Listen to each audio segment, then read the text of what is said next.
Like many sporting events this year, the Olympics has been given that 1 year later treatment from 2020's cancellation now taking place in 2021. However, doing so in the most controversial of fashions as the Tokyo Games are going ahead. Just when we thought international football was over after the Euros and Copa America, think again because Olympic football is where it's at. Thanks to the Olympic competition rules, teams mainly consist of players under 24, with the rule exempting 3 players over 24 to be allowed. Basically, we can witness some of the most exciting wonder kids in the world get game time and go for gold on the world stage. Today, I've collected all the best Olympic talents from most nations participating and transferred them into one team. Let's see what these young stars can achieve as a collective unit, as in most cases, these guys missed out on being caught up to the senior team and have a point to prove to their national team boss. Starting in League 1, we have placed all of the Olympic wonder kids in Forest Green Rovers. We're bumping them up a division because, let's face it, they're 4.5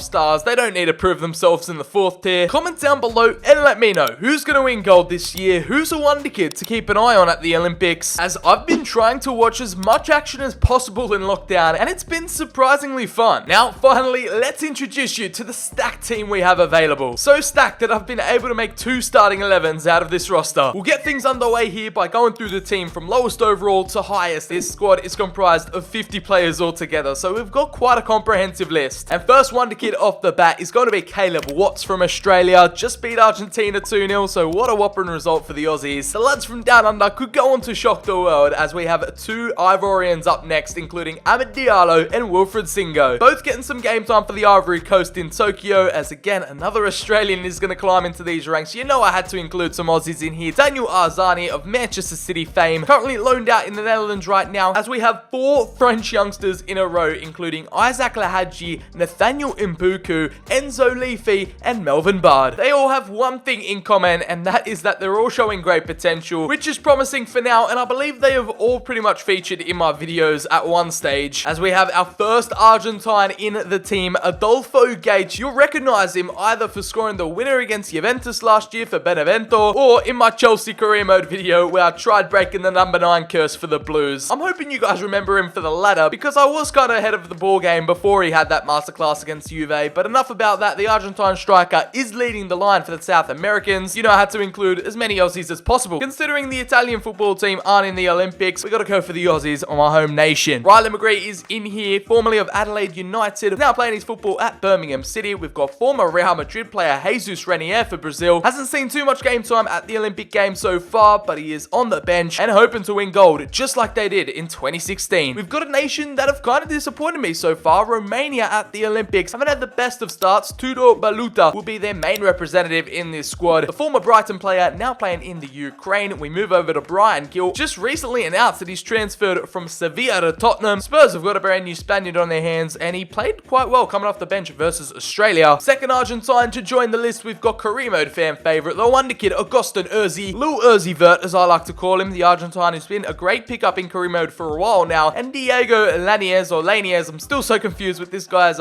pronunciation of his last name, but the 20-year-old Mexican is balling out for them, as Mexico not only participating at the Olympics but also in the Gold Cup. The one and only Kiwi, the New Zealander that makes the list, is going to be Liberato Cacace, an absolute beast of a left back. You might recognise him from a BCHD FC rebuild, formerly of the A-League as well. He's now playing out in Belgium. And let's start to go quick fire through these wonder kids. Arnie Meyer, the first German in the team. I've also tried including as many nations as possible as well. South Africa is going to get their very own wonder kid involved. Luther Singh can play at either left wing or right wing. Brought him into the team because he's probably South Africa's highest rated player. Similar to his fellow countryman Urzi, Thiago Almada is another career mode fan favourite. You can't put it past this guy, as he's been a go-to cam for so many years now, just like Paulinho. The Brazilian from Bayer Leverkusen will be joining up with Gabriel Martinelli, and now all the Arsenal fans are cheering. He gets his chance to shine on the Olympic stage, so hopefully he takes his moment and gets some game time in Tokyo. Considering Argentina played Australia, I watched the likes of Nguyen Perez and Ezequiel Barco. It's cool to see some of these bigger nations give some of their most promising prospects game time here at the Olympics. Tangan Lee now for the South Koreans, or Korea Republic I should say. The Asian superstar is balling out at the Olympics. You love to see it. As Christian Kouame will be yet another Ivorian representative, the striker from Fiorentina. Pedro Del Vega is another starter for Argentina at these games. Argentina have so many career mode fan favourites in their squad. It is like a must to watch Argentina at these Olympic Games. The Argentine wonder kid list continues, as Alex Alexis McAllister of Brighton and Hove Albion is also representing them at these games. Did get a lot of game time against Australia and Egypt. We have Eric Garcia, the first Spaniard of many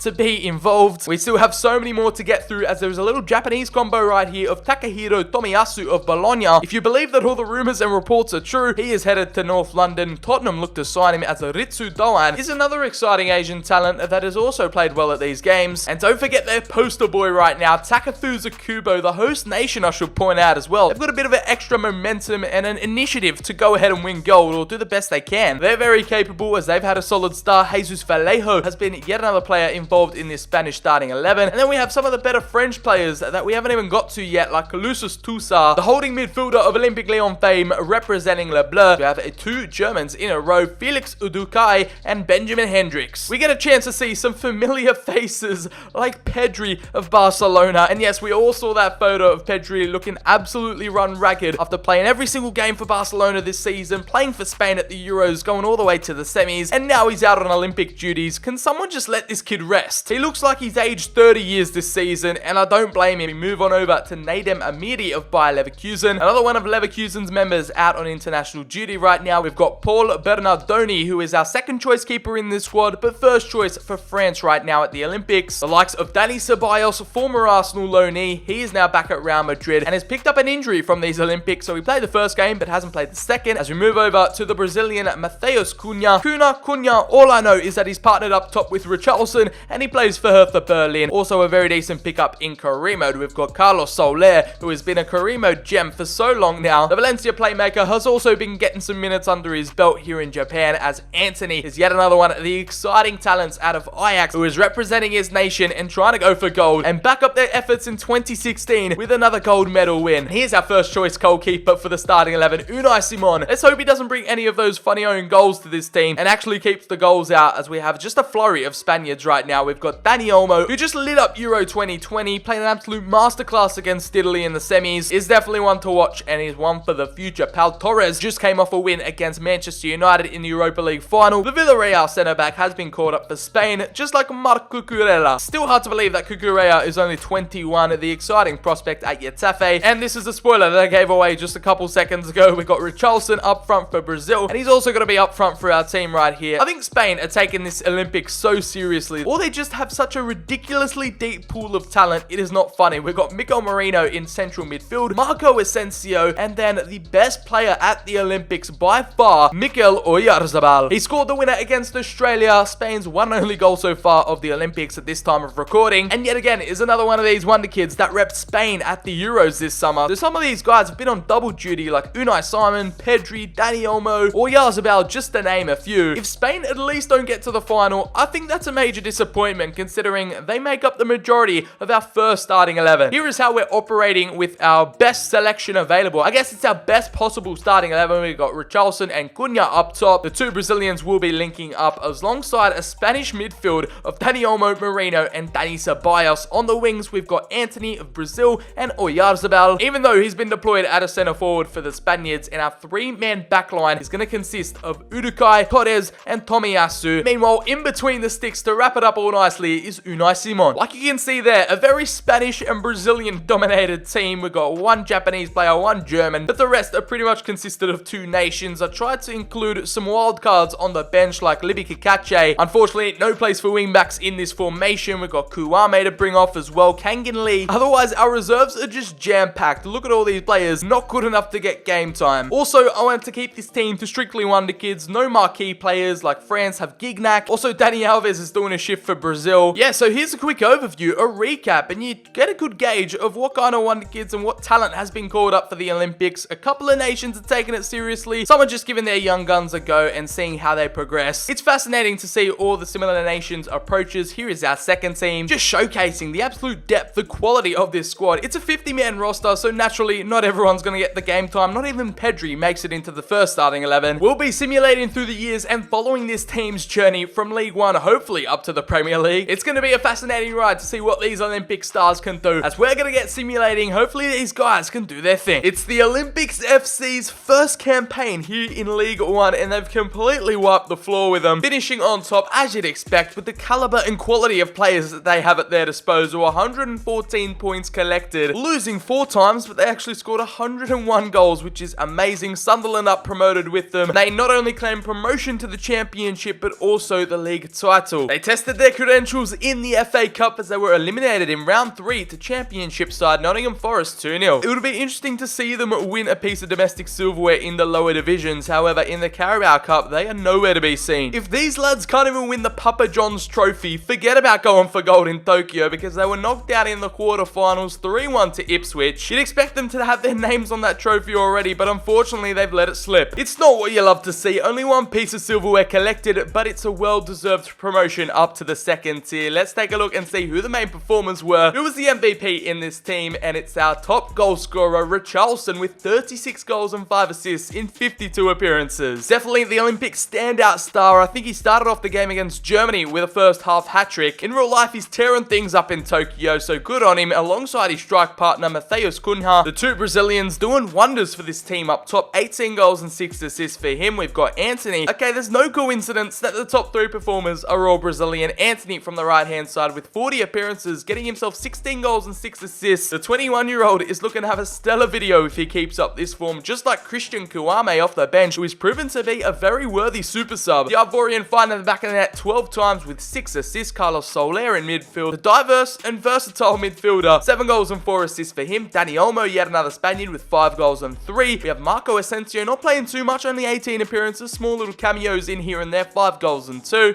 Lee, another player like Kouame coming off the bench, 4 goals and 2 assists for him. Pau Torres from the back with 3 goals and 3. As a lot of game time has been spread out between the players, like Marco Cucurella getting a lot of games. We've got Pedri forcing his way into the starting 11, just like Lucas Toussaint, another option in striker off the bench, actually performing when he's caught into action. 2 goals and 1 assist for Adolfo Gaich. Mikel Oyarzabal came into this video being one of the players that also played at the Euros, one of the best players in this team, and the best wonder kids in Tokyo 2020. However, with only 15 appearances, he scored 2 goals, and he hasn't been getting a look in for the starting 11. What also pains me looking back at the squad report come the end of the season is just the number of zeros we see all across the board. Players not even getting a look in on the pitch. It's quite depressing, but it's just a common reality when we've got a team this big of 50 players. I didn't want to exclude anyone, so they all got their fair shot of being in the video, but unfortunately only some rise up to be the stars, and some others are just the supporting cast. But it'll be fascinating to see who the first Olympic wonder kid will be to break the £100 million value. The Olympic wonder kids, they're slowly climbing through the ranks, earning their stripes, improving themselves, only one more promotion away from the top flight. A major benefit we can boast about is having so many under 24 wonder kids in one team. I mean, they're young enough to grow and develop. They also have a lot of experience under their belts where they can thrive in these league situations, and that's exactly what they've done. They're in their first time in the championship, only losing once this season, nearly being invincible. With 113 points, they win the league by 1 solitary point. Earning promotion to the Prem, winning the title, they go up with Southampton, as Brighton, Sheffield United, Watford and Norwich are going to be in the playoffs. Let's take a look at the domestic cup competitions. Okay, I mentioned this earlier. If they made the final not being a Premier League team of one of these domestic cups, that would be a major achievement. And what do we have here at Wembley? It is a big matchup for the famous old FA Cup trophy against none other than Manchester United. I'm going to simulate that game and watch it play out. However, in the Carabao Cup, they couldn't repeat that same success. The magic run ended in round 4, losing out 3-2 to Man City. And there it is. Whether they win Olympic gold or not in Tokyo, at least they have this to boast about. The Wonder Kids get their hands on the championship title, and it's just it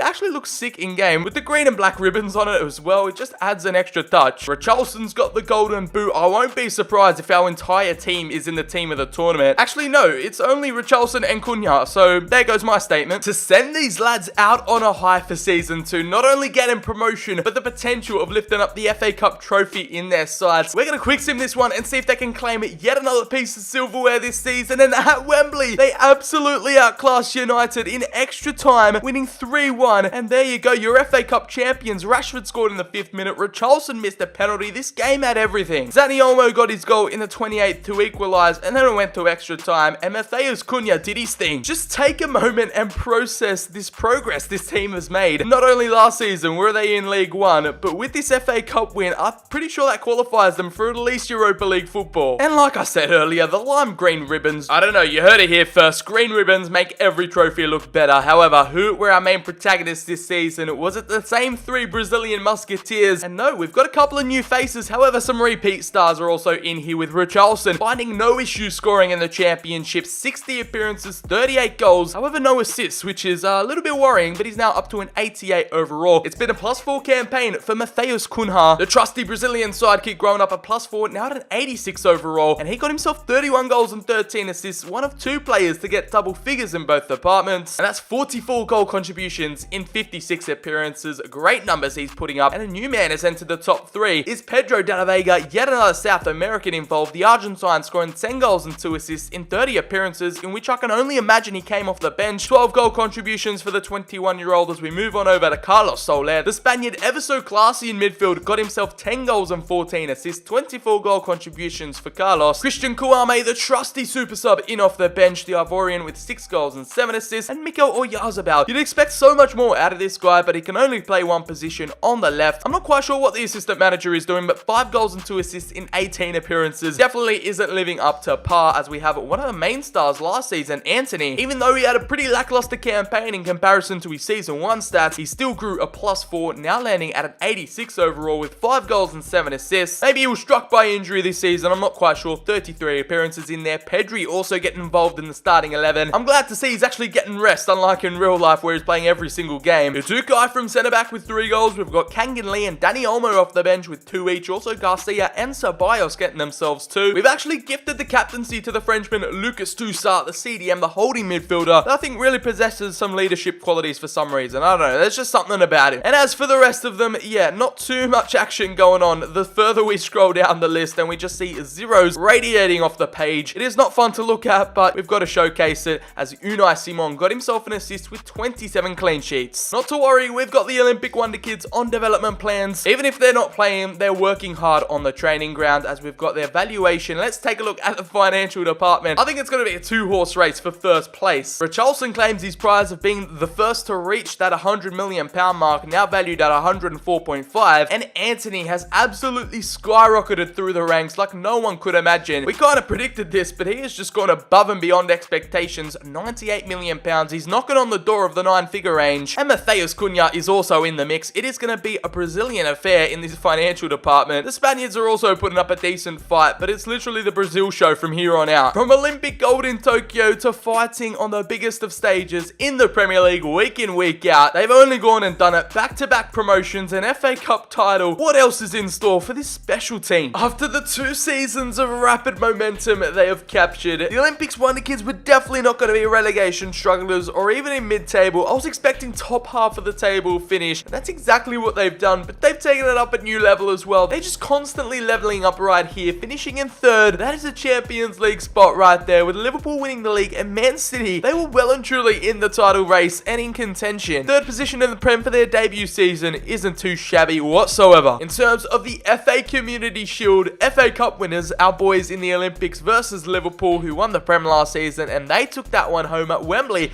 They just love playing in London. 1-0. First piece of silverware captured this season. Hopefully it is one of many, as they have their chance to defend the FA Cup title again, with back-to-back finals appearances, this time up against 8th place Spurs in the final. Over in the Carabao Cup, they weren't able to make it to the final. This is a competition that has evaded them recently, getting knocked out in round 2 to Stoke City, the Potters, defeating them on penalties 4-3. And of course, thanks to their FA Cup triumph last year, they qualified it for European football, and here in the Europa League, they were drawn into Group A alongside Porto, Young Boys, and Lech Poznan, coming out flawlessly, 6 wins out of 6, 18 points, and drawn up in the round of 32 against Braga, winning that one 3-2 on aggregate. And over in the round of 16, what a fixture this was up against Atalanta, losing 6-5 on aggregate, an 11-goal thriller that sees them eliminated in thrilling fashion. The lads headed into this FA Cup final, they're not fully healed, they're a bit battered and bruised, but I'll just leave things be and see how this quick sim goes up against Spurs. Can they do the unthinkable and go back-to-back in the FA Cup? Will quick sim this one, and they win on penalties. Alright then, the game finished 2-2, and the Olympic Wonder Kids win out on spot kicks. That's the cheeky double secured in Season 3. There it is again, man. I don't know what to do with myself. Every time I see a trophy with green ribbons on it now, I just have to stop and stare. What's going on with me? I think Sir BCHD's found his kryptonite. In any case, let's focus on the dazzling silverware, and let's take a glance over at the performances this season. And Richarlison returns again, 3 years running, to the top goal scorer at the club, fighting on multiple fronts in multiple competitions. He got himself 55 appearances, 34 goals and 2 assists, and for some reason he's claimed the captaincy captain's armband, 36 goal contributions, and the only two players to achieve double figures in both departments again is going to be Cunha and Antony. It's another Brazilian top 3, our best performers. The South Americans know how to play ball, and they are not messing around as Cunha hits a 90, Richarlison at a 91, and Antony has grown up a +5, and now he's reached that world-class level at a 91 rating. He scored 18 goals and 10 assists this season, very much more involved this time around than last campaign. Christian Kouame, who I'm really surprised with, in off the bench, got himself 16 goals and 6 assists. I think the Ivorian is a bit of a surprise package in this team. I didn't expect him to come on top against all the striker competition. However, Carlos Soler, the tricky little Spaniard in midfield with 4 goals and 2 assists. Lucas Trossard, our former captain, with 3 goals and 4 from holding mid. And I think I know who's stealing all of Oyarzabal and Asensio's game time. It is Marc Cucurella, an absolute weapon on this left-hand side. Now at an 88 overall, the 24-year-old scoring 3 times and getting himself 14 assists. Pedri with 3 goals and 3 assists. Mikel Oyarzabal with minimal involvement yet again. And as we continue to scroll down, the numbers are looking bleak. They are not looking very nice. I thought Pedro de la Vega entered the limelight, becoming a first-team starter last season thanks to his numbers, but unfortunately that wasn't the case. The lack of game time, their dynamic potential has completely hit rock bottom. They're still growing. I mean, +1s are decent, but not at the level we'd expect them. And again, like I said, there were always bound to be some failures in this team. With a squad of 50 wonder kids, some were going to be put in the limelight, and others are just going to have a backseat for the time being. Unai Simon now nearly at that 90 overall, going up a +2 this season. He got himself 14 clean sheets in between the sticks, and now, in terms of the financial valuation, it is Antony leading the way, claiming the throne on top, with a transfer market value of £146 million on the dot. Also right behind him is his fellow Brazilians like Cunha, now up to an 139.5 million value, and Richarlison, the former man leading the race, with 131 mil. Antony's experienced the most growth with a 48% boost, and Marc Cucurella is probably the next one up to be in that £100 million conversation. This is an Olympic recipe for success, but they've got higher ambitions, higher goals. Let's see what they can achieve in Season 4. Now, this Olympics team's trajectory of success has been nothing but up. Now, when we see a little bit of a dip in results, it's not something we're used to. Going from 3rd in the Premier League to 5th, arguably with the same, if not better team. They've come out collecting 73 points, unable to qualify for the Champions League, unfortunately, as Liverpool take home the title. Not the domestic campaign we were after, but hopefully they made up for it in other competitions. And as you can see here, 2 years in a row against Liverpool, they take home the Community Shield at Wembley. A 2-0 win in the final. Over in the FA Cup, they were unable to do the 3-peat as they were knocked out in the semi-finals to Man City 5-4 on penalties. Unfortunate stuff there, but their run had to come to an end eventually, as over in the Carabao Cup, a competition which they haven't performed well in whatsoever throughout this video. They were eliminated in round 4 to Millwall 3-2. Here is how their first campaign in the Champions League went. They were drawn into Group G alongside Roma, Benfica and PSV. Just like their first campaign in the Europa League, they were flawless in the group stages, 16 points coming through to the round of 16, and qualifying against PSG,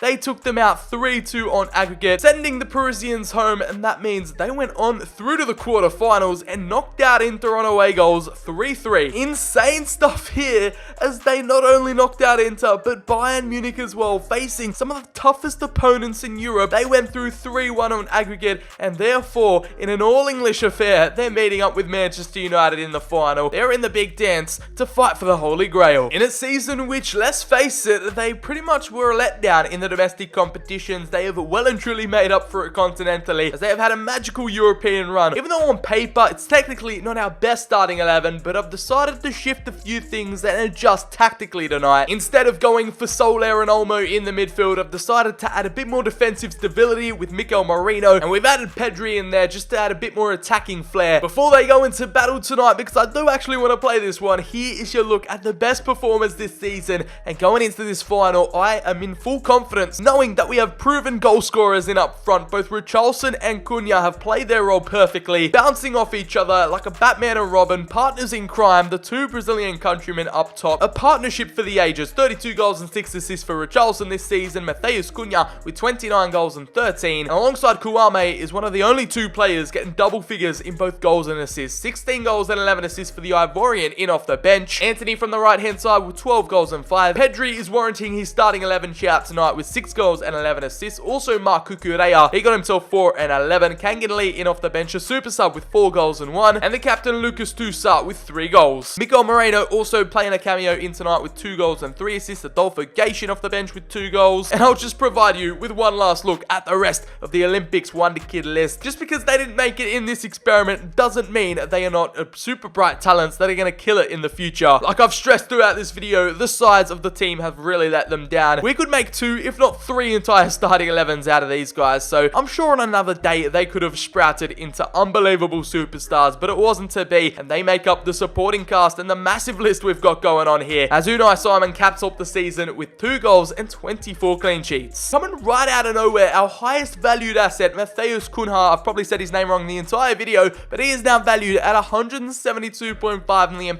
overtaking the likes of Anthony and Richarlison. We also have a brand new member of the 100 million club, and that is Kukurea with £103 million. I feel sorry for a player like Anthony getting only played 14k a week. Let's improve that before the final. A bit of a pay grade upgrade, 360k. But get an Olympic gold medallion. This team is craving a Champions League success and their place in a European Hall of Fame, so away we go. Tonight's the night. The fans are out in their numbers to support their Olympic Wonder Kids, and we've seen this team's meteoric rise from Division 3 now up to potential Champions League glory. They got to take down an old foe, a familiar foe, Manchester United, and for me to be satisfied and see those green ribbons on a trophy, we got to go out and do the job tonight. Let's go ahead with this one. Richarlison and Cunha are ready. We're going to get the ball rolling and get it underway. On the right, he's going to find it back inside to his fellow countrymen, and now Pedri might have a crack in just early signals and firing warning shots. Pedri now back inside. Lovely little footwork, and Marino find the defense splitting pass. He does. Now Anthony on the angle. Anthony off the post and in. And our first major attack, the first big chance created. And it's that man on the right hand side providing the danger. And if it wasn't for Mikel Moreno's assist, that goal wouldn't have happened. He made that. And of course, Anthony's perfectly timed run. Defense absolutely couldn't deal with it. And he's curled that one in off the post. A satisfying finish to get us 1-0 up. What a way to start the contest. And that's an 8th minute goal. He's 4th in the Champions League this season. Attempted to find this equaliser. Mikel Moreno has to track back and he can't keep a hold of Ndombele.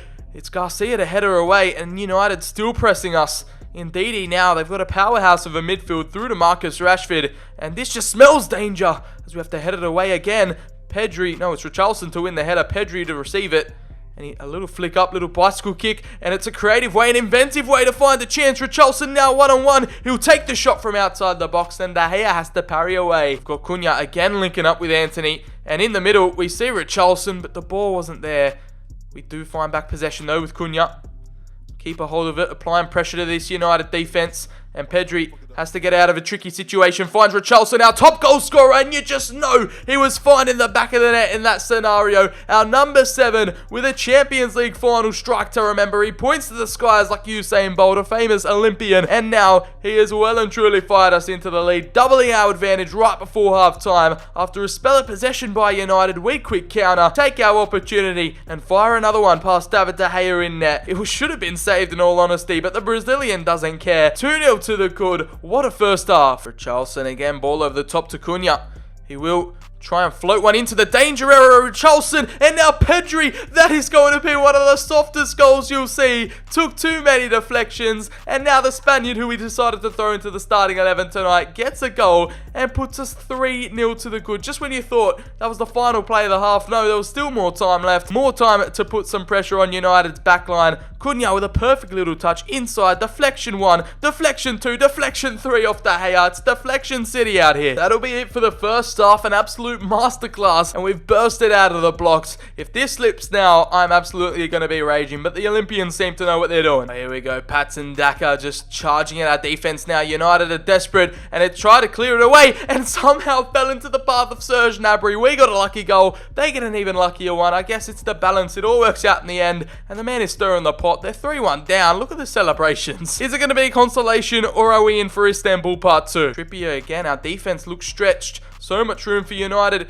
to gain access, and all of a sudden Patson Daka, Unai Simon save, and it's off the line by Eric Garcia. A couple of scares right here as United finally start to play ball. Another sub for Manchester United, but we don't care. We're after potentially a corner goal, an aerial threat. We've got Udokai in the middle, and it's just missed. There's the ref brings to a halt this one. The Olympic Wonder Kids are Champions League winners within the space of 4 short seasons. What a run it's been from League 1 to Champions League glory. Insane stuff there, but we still have one last little award or just actual piece of memorabilia to win next season. So we won't be ending the video after these celebrations. Stick around because who knows, one of these players might be up for the Ballon d'Or. And there we go, the Frenchman about to lift up the biggest trophy. We get to see those lovely electric green ribbons flow down from it. What a satisfying view, what a night, and a triumphant way to close off Season 4. Now, just like we forecasted earlier, I had a gut feeling that some of our Wonder Kids could be up for a Ballon d'Or nomination, but I didn't know 3 were about to enter the top 4. They're all competing up against Kylian Mbappe. However, the 3 Olympians that made the cut were Richarlison, Cunha obviously, and Antony. It is the 3 Brazilians, the 3 Musketeers, and they beat out Mbappe to the Golden Ball. Right here in 2024, your player of the year is current Brazil striker leading them out at the Olympics, Matheus Cunha. You'd think that Richarlison maybe would be up for the task or more deserved, but in fairness to them, I think they all had their own right to take the Golden Ball home. At the end of the day, it was the now 25-year-old, £180 million